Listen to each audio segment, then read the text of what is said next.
Alors les gens se mirent à venir avec des larmes et avec des cœurs affamés de toutes les parties du pays. La maison devint trop petite.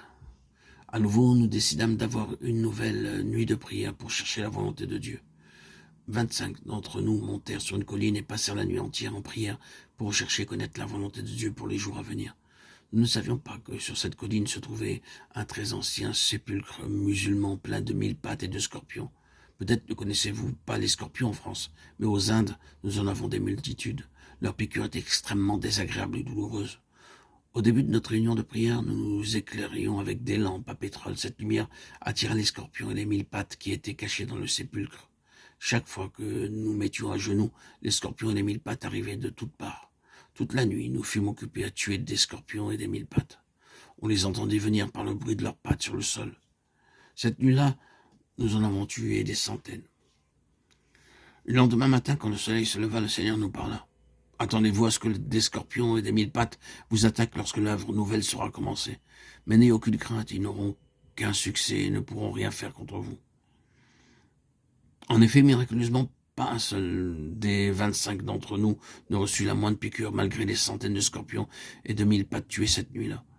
Ainsi, nous savions d'avance que si nous avions vraiment un cœur d'obéir entièrement à la parole de Dieu, nous devions être prêts à nous laisser attaquer par les messieurs scorpions et les messieurs 1000 pattes, c'est-à-dire par des pasteurs et des prédicateurs de ce genre. Lorsque nous commençâmes des cultes d'adoration et des réunions de baptême, nous fûmes très étonnés en constatant que tout le monde autour de nous était en effervescence et qu'on nous attaquait de tous côtés. Aussi longtemps que nous n'avions que des campagnes d'évangélisation et que nous ne prêchions que l'évangile du simple salut, tout le monde était parfaitement heureux. Mais lorsque les âmes se mirent à obéir à la parole de Dieu et désirèrent rendre témoignage de leur nouvelle naissance par les eaux du baptême, lorsque les croyants se mirent à participer à nos cultes d'adoration et la fraction du pain le dimanche matin, comme la parole de Dieu l'enseigne, la plupart des pasteurs évangéliques de toutes les dénominations de la ville se mirent à s'opposer violemment à notre œuvre. Dans la ville de Madras, on peut y trouver toutes les dénominations existantes. Dans la ville de Madras, on peut y trouver toutes les dénominations existantes. La majorité des pasteurs et des prédicateurs s'opposèrent violemment à notre ministère. Nous avions été d'avance avertis par le Seigneur que lorsque l'œuvre nouvelle commencerait, nous serions attaqués, critiqués, et qu'on nous accuserait de toutes sortes de fautes. Je vous dis ces choses et je les partage avec vous pour que vous sachiez que si vous avez vraiment dans votre cœur l'intention d'obéir pleinement à la parole, à la volonté du Seigneur, vous aurez alors à subir les attaques et les oppositions de beaucoup de gens qui se recommandent du Seigneur.